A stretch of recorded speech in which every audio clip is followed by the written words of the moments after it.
नमस्कार बच्चों, मैं राजिका अग्रवाल। यहाँ पर हम पढ़ रहे हैं कक्षा 12वीं का अध्याय नंबर 19, जिसका नाम है दीर्घ उपयोगी विकास की संकल्पना।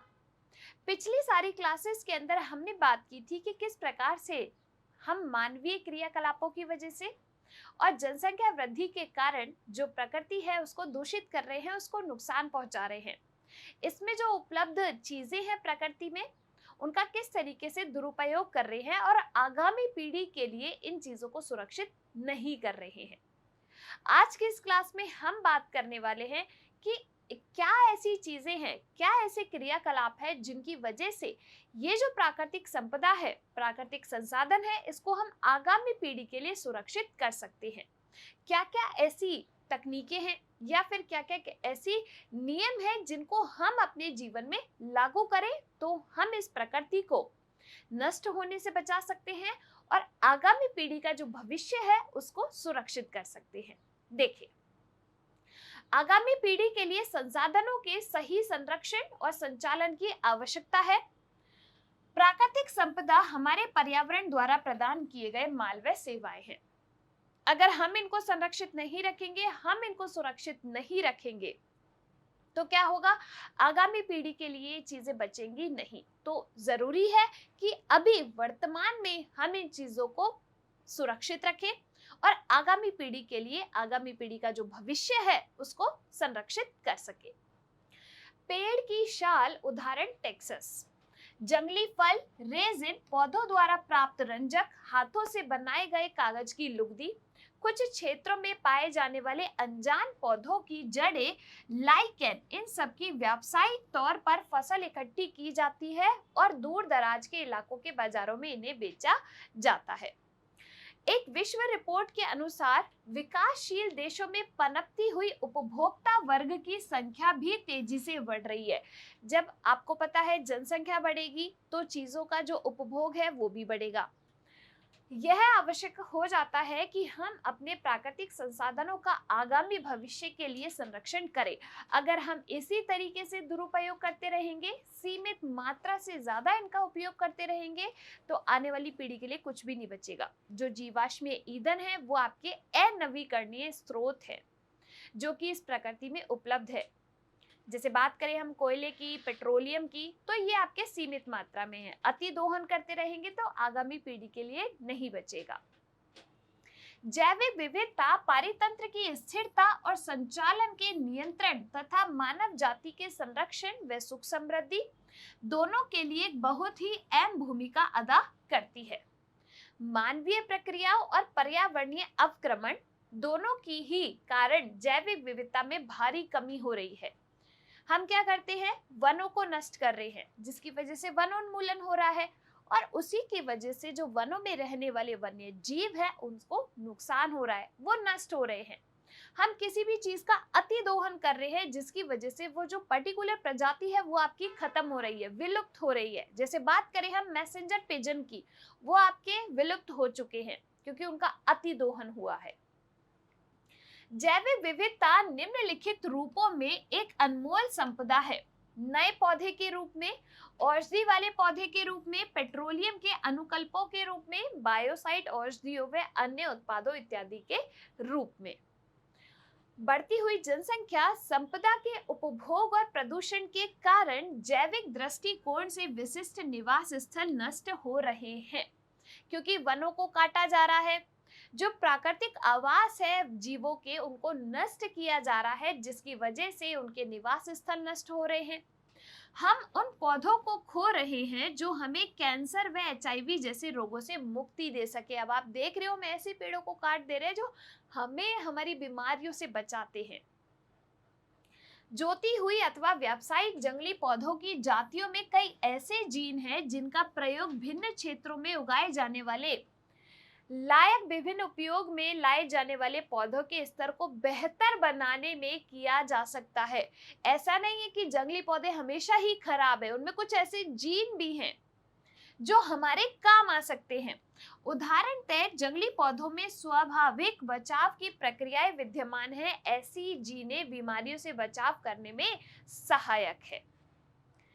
पर्यावरणीय अवक्रमण का अर्थ है वातावरण के स्तर में गिरावट तभी होती है जब संभावी रूप से नवीनीकृत होने वाले संसाधनों के इस्तेमाल की दर पुनः स्थापित होने की दर से अधिक हो।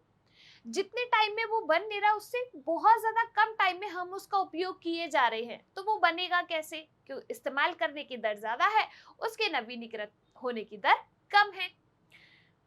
नवीनीकृत होने वाले तत्वों में भूमि, घासीय भूमि, वन तथा वन्यजीव शामिल है।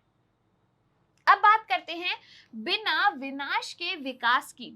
कैसे हम प्रकृति को नुकसान पहुंचाए बिना ही कैसे विकास कर सकते हैं, कैसे विकसित हो सकते हैं? तो देखो, धरोहर को बचाने के लिए उठाए जाने योग्य कुछ कदम।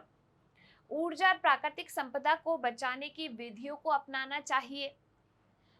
जैसे हम बात करें कि इस प्रदूषण को कम करें। प्रदूषण कम कैसे होगा? जब हम औद्योगिकीकरण को थोड़ा कम कर देंगे, हम अपनी आवश्यकताओं को सीमित कर देंगे। कूड़े करकट और विषैले पदार्थों को न्यूनतम करने के लिए नई तकनीकों की खोज व इस्तेमाल। हम जो भी कूड़ा करकट या कचरा निकल रहा है उसका पुनर्चक्रण के द्वारा उसको पुनः उपयोग में ले, तो इसकी वजह से कचरा कम हो जाएगा। जैव निम्नीकरणीय, नवीकरणीय व पुनः उपयोग में लाए जाने वाले पदार्थों का उपयोग करके, जिनका जैव निम्नीकरण हो सके, जिनका अपघटन हो सके और पुनः ये नवीनीकृत हो सके, ऐसी चीजों का हम प्रयोग करें। लोक जन में पर्यावरण संबंधी चेतना और शिक्षा का विकास करके।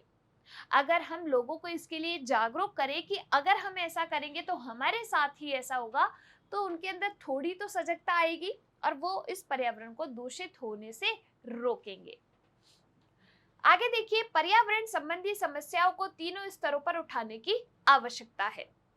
तत्कालीन स्थानीय समस्याएं जैसे कि पानी का प्रदूषण, अपशिष्ट प्रबंधन व इत्यादि को समुदाय के समक्ष लाने की आवश्यकता है।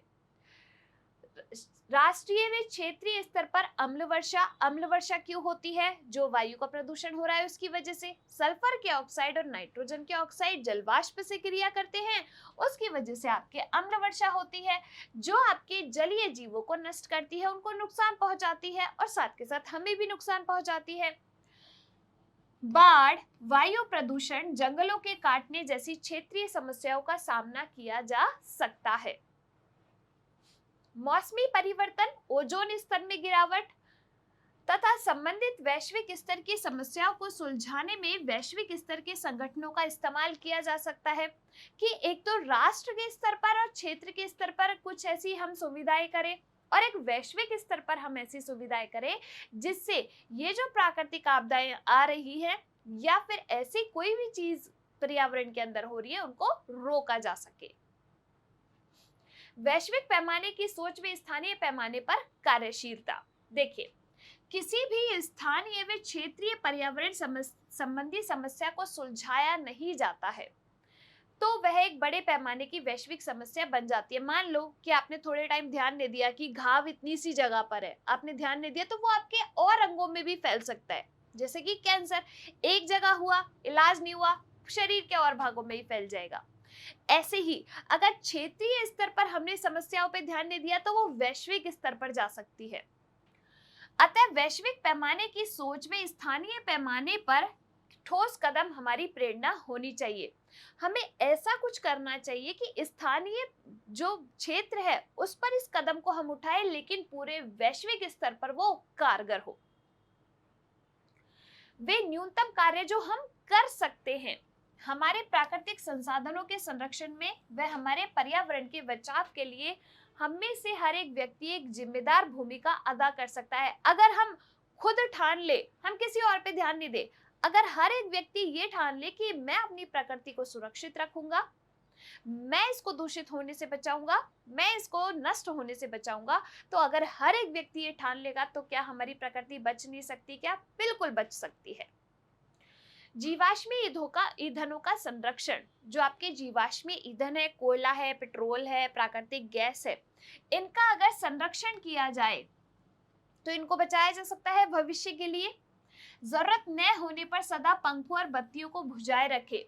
कई लोग क्या करते हैं कि भाई हमारे पास तो बहुत पैसा है, लाइटें जल रही हैं और बस चल जा रहे हैं छोड़ के। नहीं, अगर आपको आवश्यकता नहीं है तो जितने भी आपके ऐसे चीजें घर में चल रही है, पंखे, कूलर, एसी, उन सबको आप बंद कर दें।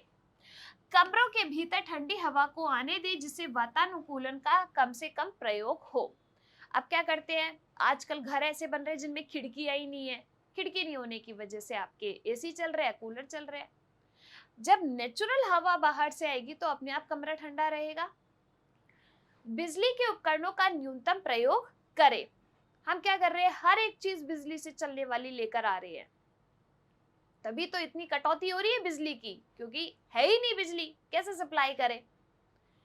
जल संरक्षण, जल को संरक्षित करना जरूरी है, क्योंकि जल जीवन का आधार है। ये आपको भी पता है, हम हमेशा से पढ़ते आ रहे हैं कि जल जीवन का आधार है, बिना इसके कोई जीवन नहीं है। हर एक काम के लिए आपको जल की आवश्यकता है। तो अगर पूरा जल आप ही उपयोग ले जाएंगे और उसको दूषित कर देंगे तो आने वाली पीढ़ी के लिए क्या बचेगा। फिर तो वाटर क्राइसिस हो जाएंगे। जैसे बात करें हम बेंगलोर की, तो वहां पर भी तो यही जल जो है इतना कम हो गया है, पानी इतना कम हो गया है कि लोग अपने नित्य कर्मों को करने के लिए भी मॉल जा रहे हैं, उनके घरों में पानी ही नहीं है। तो देखो, जितनी आवश्यकता हो केवल उतना ही जल प्रयोग करें। ब्रश कर रहे हैं लेकिन नल चल रहा है तो पानी का क्या हो रहा है, दुरुपयोग हो रहा है ना, तो ऐसे ही बह रहा है। तो ऐसा नहीं करना है। लीक करते नलकों और पाइपों की शीघ्र मरम्मत कराएं। पानी टपक रहा है लेकिन जाने दो, अपना क्या है, अपना पानी थोड़ी, अपन तो पैसे दे रहे हैं। अरे आप पैसे दे रहे हैं बट चीजें भी तो खत्म हो रही है ना। ये हमारी ही उत्तरदायित्व बनता है कि हम इन चीजों को सुरक्षित करें, संरक्षित करें। नदियों, तालाबों और जैसे जलाशयों का प्रदूषण ना करें। आगे देखिए, प्रतिदिन अपनी गाड़ियों व वाहनों को न धोएं। कई लोग क्या करते हैं, मोटर चलाई और बस नली से डेली डेली अपनी गाड़ियों को धो रहे हैं। गाड़ियों को ऐसे रख रहे हैं कि बस यही है।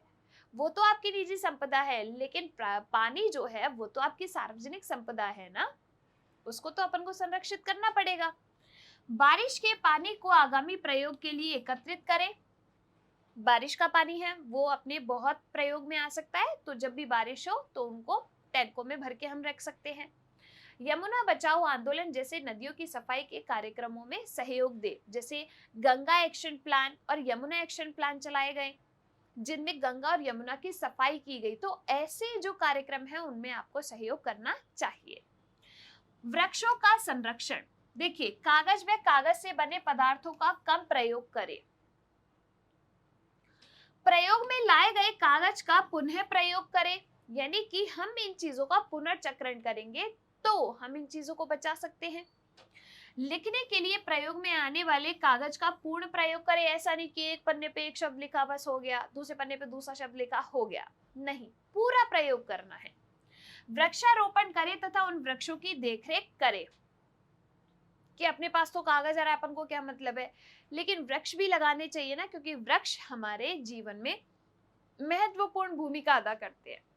वृक्षों की वजह से ही जो आप ये प्राकृतिक आपदाएं हैं इनसे बच सकते हैं, ये जो प्रदूषण है उससे बच सकते हैं। आगे देखिए, वायु को स्वच्छ रखें। धूम्रपान बंद कर दे। जो धुआं निकलता है उस धुएं की वजह से हमारे स्वास्थ्य पर भी विपरीत प्रभाव पड़ता है और इस प्रकृति पर भी विपरीत प्रभाव पड़ता है। सूखे पत्तों, कागजों व अन्य कूड़े करकट को न जलाएं, उसकी वजह से धुआं निकलता है। कैटालिटिक कन्वर्टर वाले वाहनों का ही सड़क पर प्रयोग करें, ऐसे हम वायु को प्रदूषित होने से बचा सकते हैं। अपने वाहन की भली भांति देखरेख करें, क्योंकि अगर मान लीजिए इनमें से बहुत ज्यादा धुआं निकल रहा है तो वो हमारी वायु को प्रदूषित करेगा। फैक्ट्रियों में प्रदूषण के नियंत्रण की विधियों को लागू करें, इस प्रकार से हम वायु को दूषित होने से बचा सकते हैं। न्यूनतम कूड़ा करकट फैलाएं, ऐसा नहीं कि बस कचरा निकाले ही जा रहे हैं, घर से अपशिष्ट पदार्थ निकाले ही जा रहे हैं। केवल उस सामान को खरीदे जिसमें या तो कम पैकिंग हो या पैकिंग के पदार्थ का पुनः प्रयोग किया जा सके। जो पॉलीथीन होती है, अपने प्लास्टिक की चीजें, उनका प्रयोग नहीं करना चाहिए, उसकी वजह से हमारी प्रकृति दूषित होती है। कागज, धातु, शीशे व प्लास्टिक के पदार्थों का जहां तक हो सके पुनः प्रयोग व पुनर्चक्रण करें, क्योंकि ये जो है वो आपके अजैव निम्नीकरणीय चीजें हैं, जैसे कि पॉलीथीन, वो आपके प्रकृति में एज इट इज बनी रहती है और उसको अपन जलाते हैं तो धुआं निकलता है, जो कि हमारे आंखों के लिए और हमारे फेफड़ों के लिए सही नहीं है। बाजार से सामान लाने के लिए अपने ही थैले का प्रयोग करें। आजकल होता है ना कि सब अपने घर से कपड़े का बना थैला लेके जाते हैं, कागज का बना थैला लेते हैं। प्लास्टिक थैलों का प्रयोग ना करें। रसोई में बाग बगीचे से जो कूड़ा निकलता है उसको खाद में परिवर्तित करें, क्योंकि ये आपके क्या होती है, नेचुरल जो है प्राकृतिक खाद होती है, जो कि पेड़ पौधों के लिए भी सही है, मिट्टी के लिए भी सही है। कीड़े मकोड़ों को भगाने, पौधों में खाद डालने इत्यादि के लिए प्राकृतिक पदार्थों का प्रयोग करें। ऐसा नहीं है कि रसायनों का प्रयोग कर रहे हैं, उन रसायनों की वजह से हमारे स्वास्थ्य पर विपरीत प्रभाव पड़ता है, जल प्रदूषित होता है, मृदा का अपरदन होता है। चेतना को फैलाए, लोगों में इन चीजों की जानकारी दे कि अगर हम इन कार्य को करते रहेंगे तो किस प्रकार से हम अपने पर्यावरण को बचा सकते हैं, और अगर हम जो है अन्यायपूर्ण कार्यों को करते रहेंगे तो किस प्रकार से हम अपने पर्यावरण को नष्टता की ओर ले जा सकते हैं। अपने परिवारजनों व मित्रों को सिखाएं कि वे कैसे पर्यावरण के दोस्त बन सकते हैं। जलाशयों की सफाई, हवा की सफाई जैसे अभियानों में अपना सहयोग व समर्पण दे। पर्यावरण संबंधी मुद्दों पर कारगर कदम उठाने के लिए अपनी सरकार के प्रतिनिधियों को पत्र लिखें। स्वयं पर्यावरण की ओर मैत्रीपूर्ण जीवन शैली जीकर अन्य लोगों के लिए उदाहरण बने। ऐसा नहीं सोचे कि वो ऐसा कर रहा है तो मैं ऐसा क्यों करूं, है ना, कि वो ऐसे जो है अंधाधुंध प्रयोग में ले रहा है तो मैं भी ऐसे करूंगा। नहीं, होड़ की वजह से हम इस पर्यावरण को दूषित कर देंगे, इसको नष्ट कर देंगे और आने वाली पीढ़ियों के लिए समस्या उत्पन्न कर देंगे। तो ऐसा एक उदाहरण उनके सामने प्रस्तुत करें कि लोग आपका पीढ़ियों तक नाम ले कि हाँ, हमें भी ऐसी जीवन शैली जीनी चाहिए। और यहाँ पर कंप्लीट होता है अपना ये चैप्टर। अगर आपको क्लास पसंद आई है, आप इस क्लास को लाइक कीजिए। जो भी आपके डाउट्स है वो आप कमेंट सेक्शन के अंदर लिख सकते हैं। हम मिलेंगे अगली क्लासेस में, तब तक के लिए आप लोग खुश रहिए, स्वस्थ रहिए। धन्यवाद।